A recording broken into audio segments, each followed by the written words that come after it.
l'entretien avec mon invité. On va parler encore une fois IA avec un côté aussi axe robotique avec mon invité. Il s'agit d'Anthony Gaven, CEO de Evotech. Bonjour, bienvenue. Bonjour, merci. Euh, bien, rapidement aussi, Evotech, c'est quoi vos missions? Alors nous, Evotech, on est un petit groupe d'innovation et on conçoit tout ce qui va être de la robotique, du drone, que ça aille du drone taxi aux petits drones jusqu'à des petits robots. Et on fait beaucoup parler de nous en ce moment parce qu'on est les seuls concepteurs français de robots qu'on voit un peu partout normalement dans les films, qui sont ces fameux robots à quatre pattes. Voilà. Alors, qu'est-ce qu'ils font ces robots Alors exactement? ces petits robots, on en a un. Je sais Est-ce que pas, c'est on celui va qu'on essayer, voit? Voilà, exactement, on va exactement. essayer de l'amener en plateau déjà. Hop, ces petits robots, ils marchent. Donc en fait, ils sont très agiles.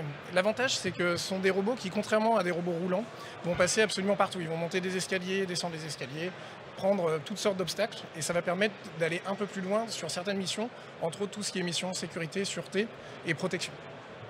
D'accord, donc un secteur d'activité assez spécifique. C'est un marché de niche aujourd'hui parce que la robotique aujourd'hui de ce type-là est un marché de niche, mais c'est un marché de niche qui est quand même suffisamment grand. Typiquement, on a équipé les Jeux Olympiques de Paris, toutes les équipes des minages étaient équipées de nos chiens, et donc ça permet d'aller protéger les hommes. En fait, moi j'ai une vision de la robotique qui est assez particulière, c'est qu'à mon sens, elle ne doit pas remplacer des hommes, elle ne doit pas être là pour maximiser les profits, mais elle doit être là pour essayer d'améliorer soit la qualité, soit la sécurité, soit du coup globalement la protection de l'environnement, et c'est ce qu'on essaye de mettre en place. En quoi la conjoncture actuelle, ou en tout cas depuis un certain temps, accélère encore plus les choses? Évidemment, vous avez parlé des JO, vous parliez aussi tout ce qui est problème, j'imagine, d'attentats.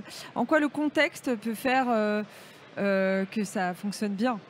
Alors en fait, le contexte actuel, effectivement, il joue beaucoup parce qu'on a vu les drones à l'époque et les drones, on avait déjà des Américains et des Chinois qui faisaient, donc on se disait, ok, c'est bon, on peut aller se servir chez les Américains et les Chinois. Pourquoi développer une technologie qui va nous coûter cher à développer alors qu'on peut l'avoir? Est-ce que vous parlez de drones, excusez-moi, mais est-ce que la technologie est vraiment très différente ou est-ce qu'il y a quand même des passerelles?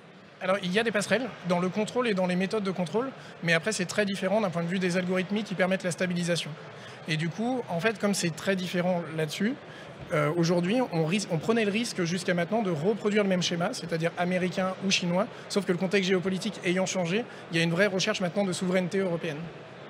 En quoi les Français sont bons dans ce domaine de Bah, la en fait, les Français, robotique? on n'est pas hyper bons dans ce domaine, malheureusement. La preuve, j'ai une petite société qui compte 20 salariés aujourd'hui et on est les seuls en Europe avec des Suisses. On est deux entreprises dans toute l'Europe à faire ce genre de produits.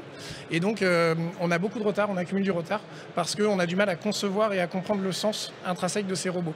Ne serait-ce que parce qu'il y a des aspects culturels aussi. On a toujours l'impression que c'est un peu vivant, c'est un peu bizarre et c'est étrange. Alors, Culturel? C'est culturel. intéressant ce que vous dites. Ça veut Oui, dire qu'on a exactement. du mal à se dire qu'on a peur quoi, que ça remplace l'homme? On a vraiment peur que ça remplace l'homme. Et comme en plus, ça a un semblant de vivant, ça perturbe vraiment les gens. Vous allez au Japon, c'est commun. Vous allez en Chine, c'est commun. En France, là, je le vois. Moi, je me promène dans le salon depuis 3 jours. Et en fait, c'est assez marrant de voir Les les réactions, réactions. j'imagine. Exactement, les réactions. Alors, elles sont quoi les réactions rapidement? Bah, en fait, ça active beaucoup l'empathie. Vraiment, les gens le voient Ah comme un oui, chien. Et il y a beaucoup d'empathie. Si je m'amuse à le maltraiter, les gens me disent toujours, oh là là, c'est de la maltraitance animale. C'est assez marrant de voir justement la réaction des gens avec le robot. Ouais. c'était voulu, j'imagine. Oui, Enfin, vous exactement. n'avez pas fait un robot rond avec des roues, vous avez fait quand même.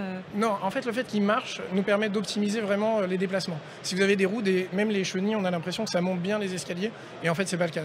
C'est très difficile de faire monter les escaliers. Ça, l'avantage de marcher, c'est que ça passe vraiment partout très très facilement. Ça laisse très peu d'empreintes au sol, ce qui est pratique pour le déminage, pour limiter les risques d'appui sur des mines ou autres.